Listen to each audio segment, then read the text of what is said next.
We're this close to crowning an NBA champion. I like the Celtics, by the way, in 6. Jaylen Brown's going to be my MVP, and I love the Celtics in game 1. But sign up 90 seconds. Put in the code Colin, COLIN. DraftKings Sportsbook, an official sports betting partner of the NBA. If you're a new customer, bet $5. That's it. Just bet $5, and you'll get $150 instantly in bonus bets. The code Colin, COLIN, shows them that you're a new customer to get $150 in bonus bets only on DraftKings. The crown is yours. I'm leaning Celtics in 6, baby. Before we get into it, this episode is brought to you in part by Hyper Ice. As you know, as a 12-year veteran myself, a lot of guys miss out on the recovery that it takes to play in the NBA. It's important that my body can bounce back as I get older. As I've told you all before, I am a super big fan of Hyper Ice, especially the Normatec boots, because I just feel like Superman when I come out of them.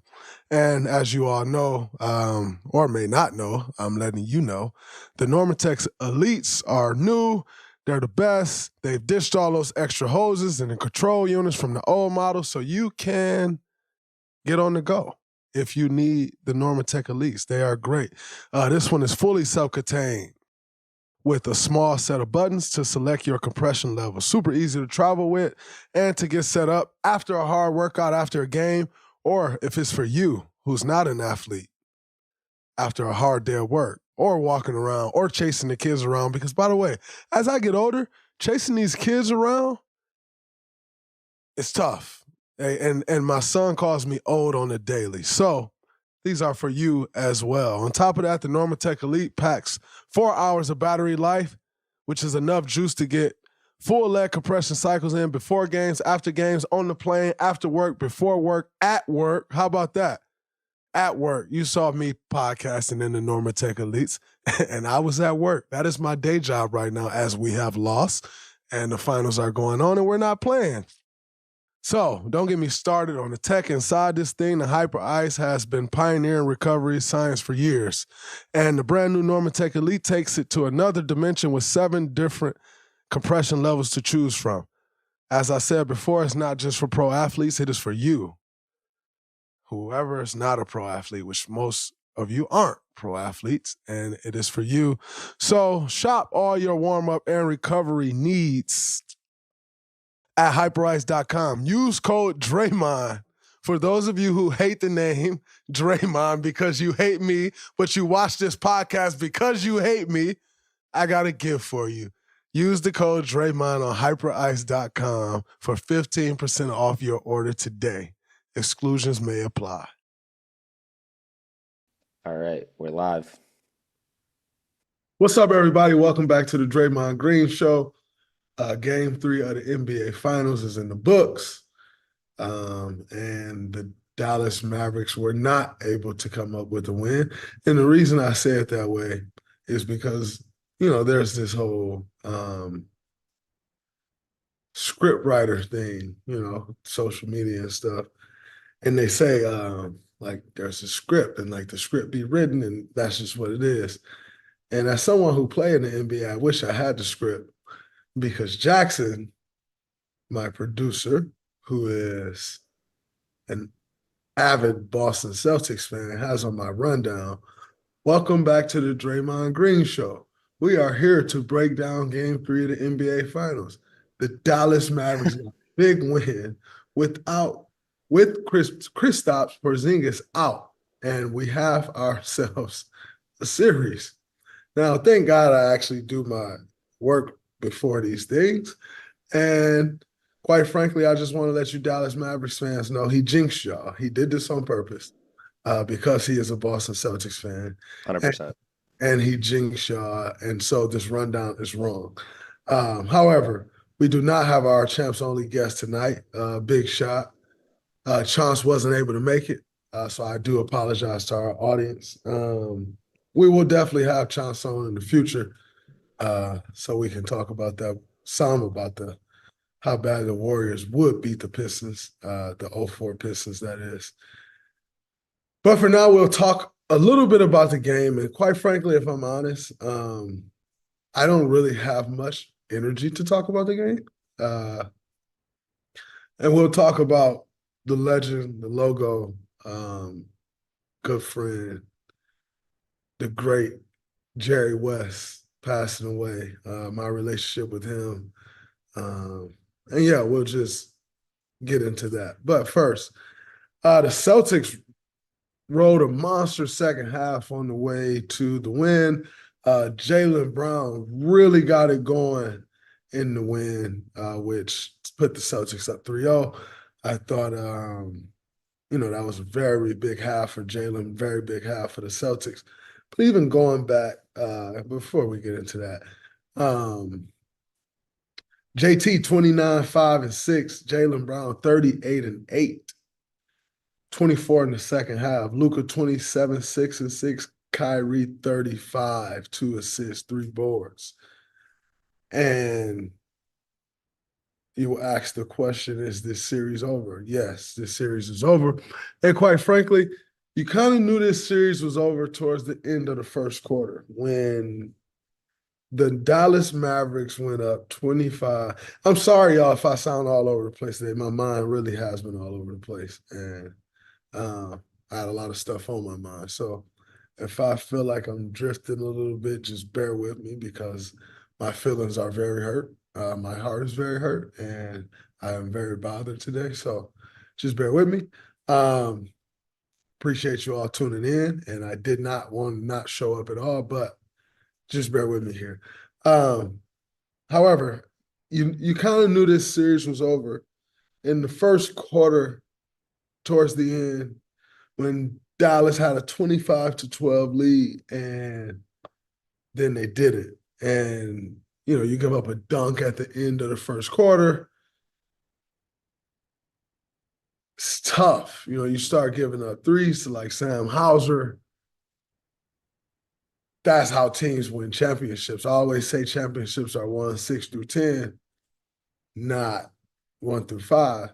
And Boston is really proving that. Like Peyton Pritchard, a couple big moments in game 2. Sam Hauser, big moments in game 1, big moments in game 3.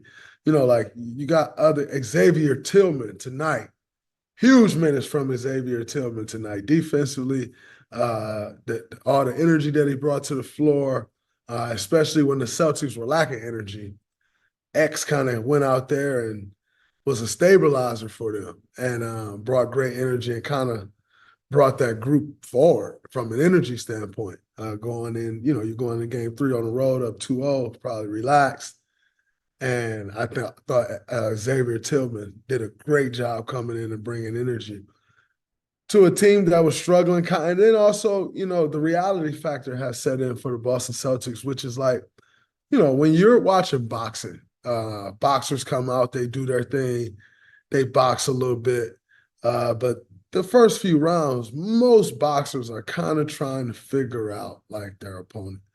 And once they take that first big shot, most boxers go one way or the other. And if you take that first big shot and you realize like, wow,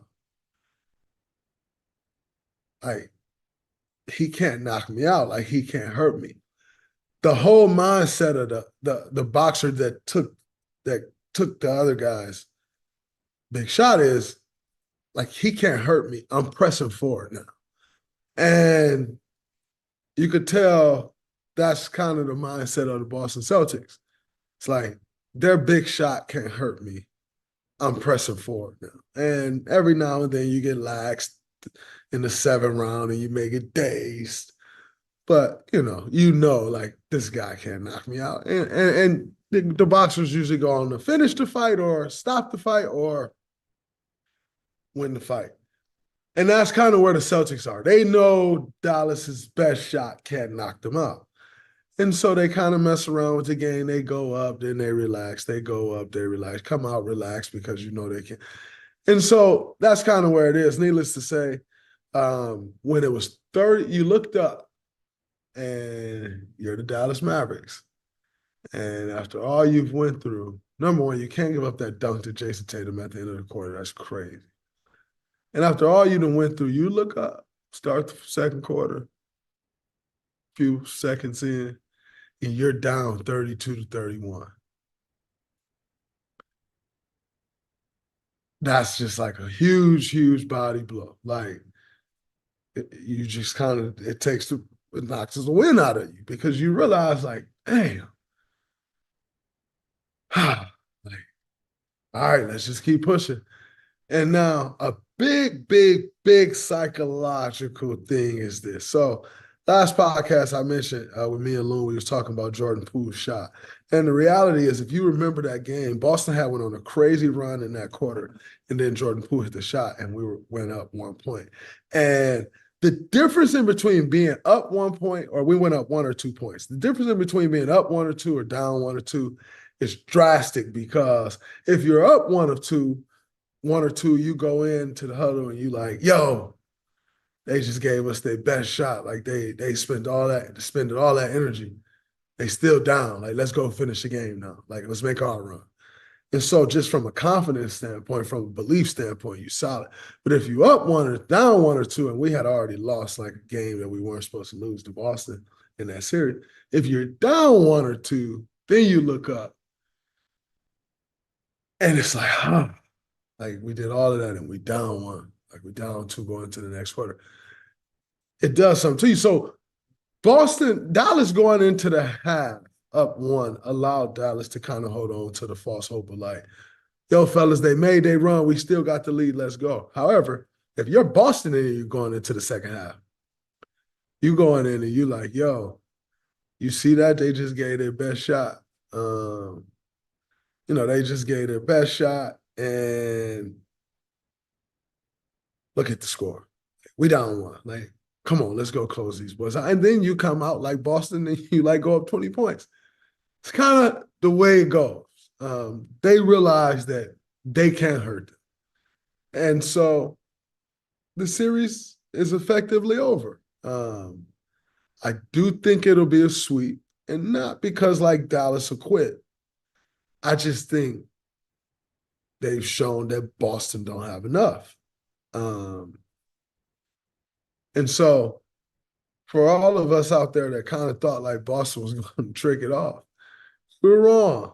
And most people won't accept that. I also wasn't like, thinking that this would happen. But anyway, happy that Xavier Tillman going to get a ring. Another Spartan dog getting a ring. Happy for my brother JT. He going to get a ring. But I love to see some of the guys on Dallas get the ring too. JB playing incredible. Drew get another one. Funny story, right? Really funny story is Joel Embiid tweet, did the Bucks give them the championship, them being Boston? And the answer to Joel's question is yes, they actually did. Because they traded Drew away. And like, I just think even in that trade, like you got to find and do all you can to like keep Drew. Because Drew can guard bigger. So like Drew can play off the ball or on the ball. Like there's no fit mismatch with like Drew and Dame. And I think like, I don't think Portland was hell bent on getting Drew Holiday. Like ultimately, I think that's what they got. But I don't think they were hell bent on it being Drew. But, and I think there are some other things that Milwaukee could have done to keep Drew. But yes, they did. Because if you think about it, it's crazy because, Brad Stevens won Executive of the Year, and well-deserved. Like, to pull off that Drew move was huge. He traded Marcus Smart away. And either Brad Stevens got some incredible intel on like Drew Holiday is going to get traded soon, and he's going to go to Portland, and y'all will be able to send out nothing to Portland to get Drew Holiday back. And so it's okay to trade Marcus Smart. And the reality is, to me, it felt like Boston just panicked and didn't know what direction they were going to go. And they just panicked and traded Marcus Smart. And then like, lo and behold, Milwaukee sends Drew Holiday to Portland, who Drew Holiday doesn't want to go to Portland. Drew Holiday also wants to get an extension. Drew Holiday also wants to play winning basketball and don't want to play like the losing basketball in Portland. And because they're rebuilding. And so lo and behold, then Portland sends Drew to Boston. And bam, they have their point guard, in which they did not really have a plan for. I think they was going to have Derek White maybe as the point guard, which Derek White can play the point guard, but Derek White's natural position to me is a point guard. The team looks a lot different without Drew. And so then bam, they like, here you go, Brad Stevens. And Brad Stevens made the incredible move of bringing Drew Holiday in there. And so, and I said all of that to say, Joel Embiid's question that he knew the answer to is absolutely correct. He did give them the championship. And Boston has done the job of putting it together. Got to give those guys credit. But no, he gave it to him. So that's that. Moving on through this game, and I think, this will be the first sweep. This will be the first sweep since the Warriors? Yes, sir. 2018? Wow. Yeah, I mean, these sweeps don't happen often in the finals. So I want y'all to know the stuff that I deal with doing this podcast all the time.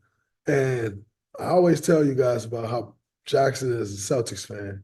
And like, they'll win the championship and he'll be like, we won a championship, as if I really care. We beat them, don't matter to me.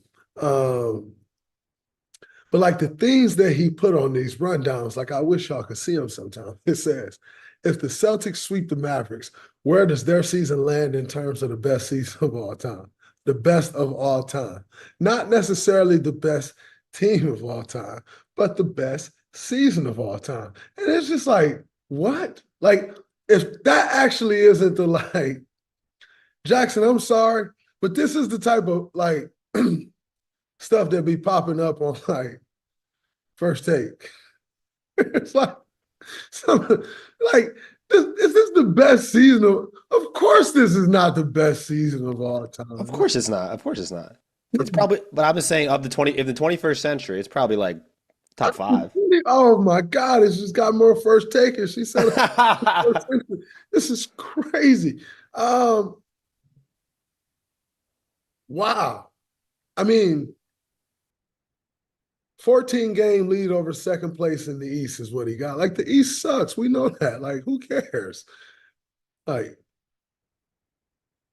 7-game lead over number 1 in the West. Like, the West is competitive. Like, stop it. By the way, Jackson, I feel like the Warriors teams of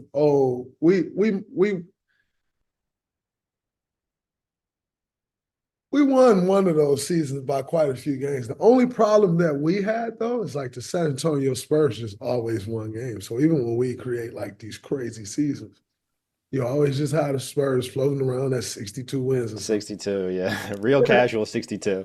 62 wins on a down year. And so needless to say, no, Jackson. I don't know why this is on the rundown. And then he got the nerves to put in there. Currently 15-12, 2 in the postseason. Warriors in 2017 went 67-15 the regular season and 16-1 in the postseason. All right, well, I guess that already makes us better than them, huh, Jackson? Because we went 67-15 in the regular season in the West. That's real. And 16-1 in the postseason, 1 loss. So, against the great LeBron James, didn't want to get swept. So, yeah, Jackson, you answered. I don't know why this made the rundown. This is crazy. This is the stuff I have to deal with, you guys. Fucking Celtics fan. Gotta be kidding me. Anyway, moving on. Because my heart is hurting. Rest in peace to great Jerry West, passed away today at the age of 86. Worked in the NBA, has been in the NBA, played in the NBA, coach, executive since 1960, which is 30 years prior to me being born. One one-time NBA champion as a player, 8-time NBA champion as an executive, 1969 Finals MVP, the only MVP of a series that the losing team, the MVP came from the losing team in the series, which this man had to be cooking.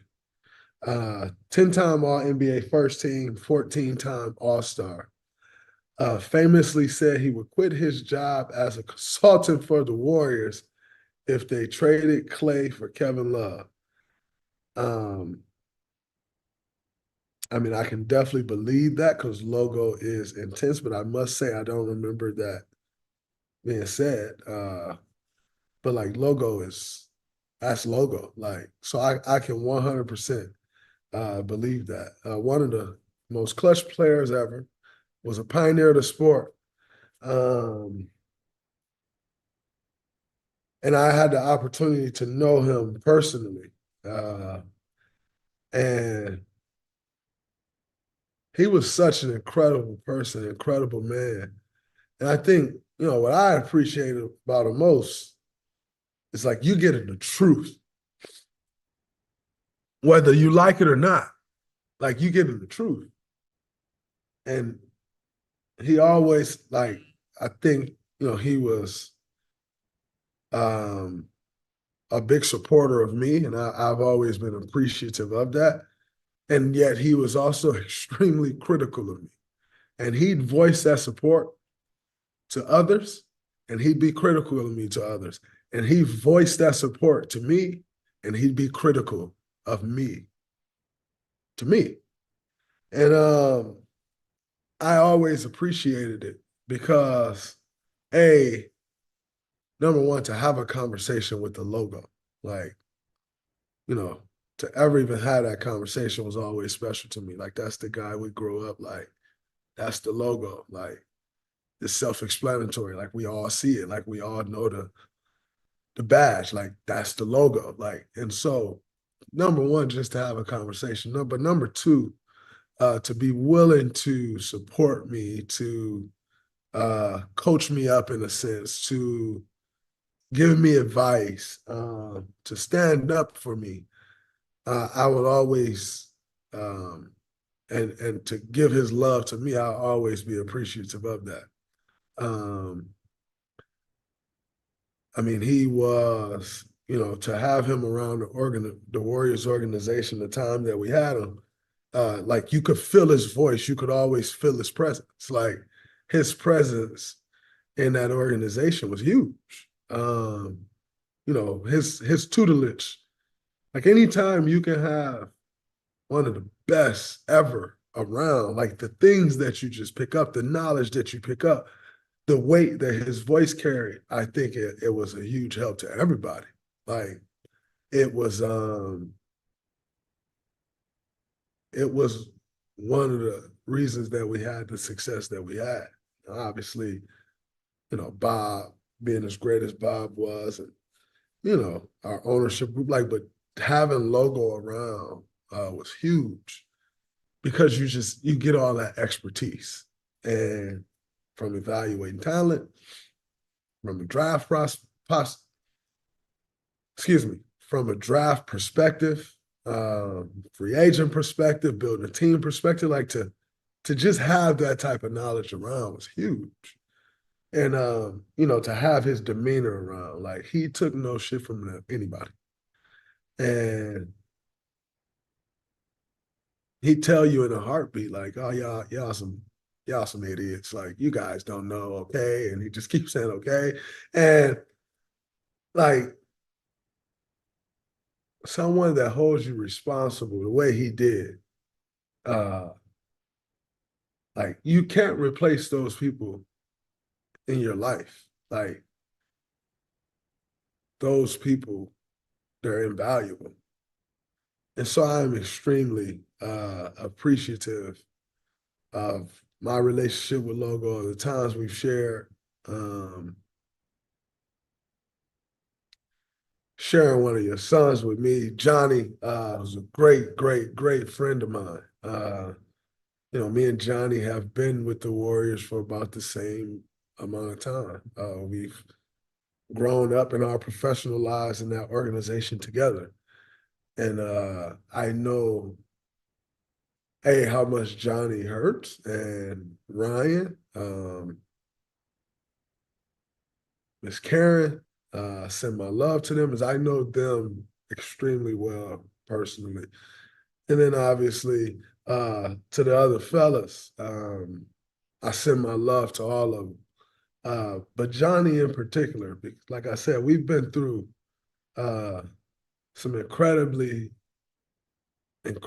high ups together and some incredibly low lows together. And, throughout all of that, the relationship, I won't say it's never wavered because it has. It's wavered one way, and that's to continue to grow, no matter what the situation was.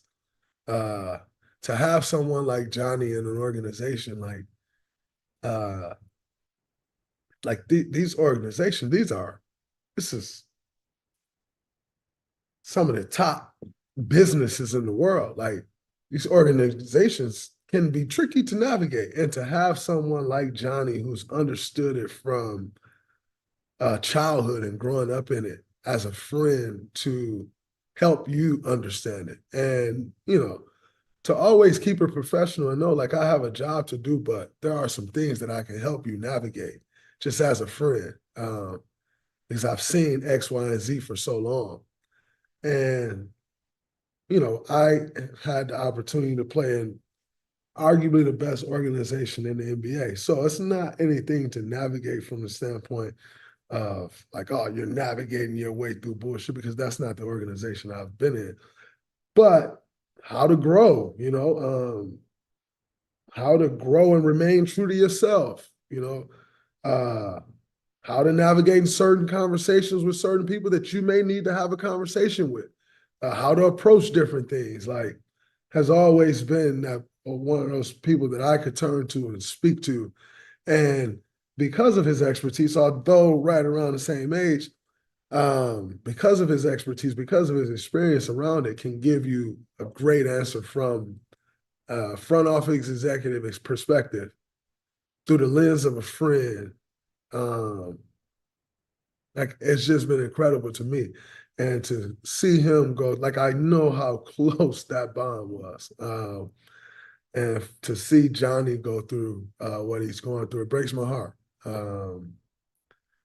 Because Logo was the best. And like if you ever had an opportunity to interact with him, like he left you with something. Like when you finished in your interaction, you left with something more than you came with. And not every day do you meet special people like that. So this has been a rough few weeks in the NBA, losing some of our legends. There's kind of always been like this.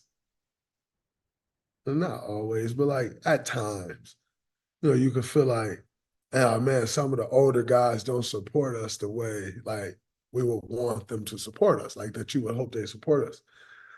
So you can sometimes feel like that, and it never felt that way with the Logo.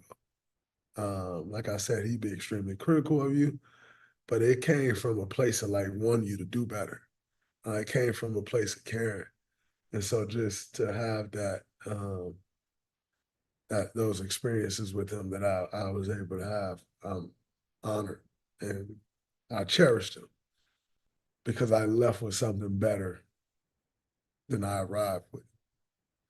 And to Johnny, Ryan, Miss Karen,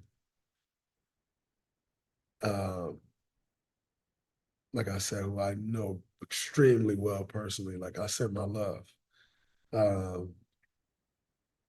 it's a tough day. And I think something that a lot of us don't think about when these things happen is like there's one side of like seeing the outpour of love and support and feeling that and being thankful for that. There's another side of that of like it's in your face every day. And like having to live and hold on to that every day, even in moments where your day may move forward and you're not thinking about it. like you can quickly be reminded of it because it's all over social media, because you ride around and you see a mural. And so as much as you appreciate that outpour of love, it can very much so be a burden. And, it obviously is a gift and a curse that comes with the territory. But I just send my love to them because they'll continue to have to live that. And I'll continue to send my love and my well wishes to the family. But for everybody else out there, like, continue to send your love in a time of need. And I don't just mean that obviously to Logo's family and, in this instance, like when you got people that go through stuff, like, we tend to show our love and then forget and move on with our lives. And like they keep on going through that. So continue to send your love. I'll continue to send my love. R.I.P. to the great Jerry West, the Logo. Man, he'll be missed. And I'll definitely miss him. So that's a wrap from this episode of the Draymond Green Show. I appreciate you tuning in this episode. We will have another episode of Champs Only on Friday with D Fish, Derek Fisher. So make sure you subscribe. I think that'll be our last Champs Only episode of this year. Till next time, that's a wrap. Peace.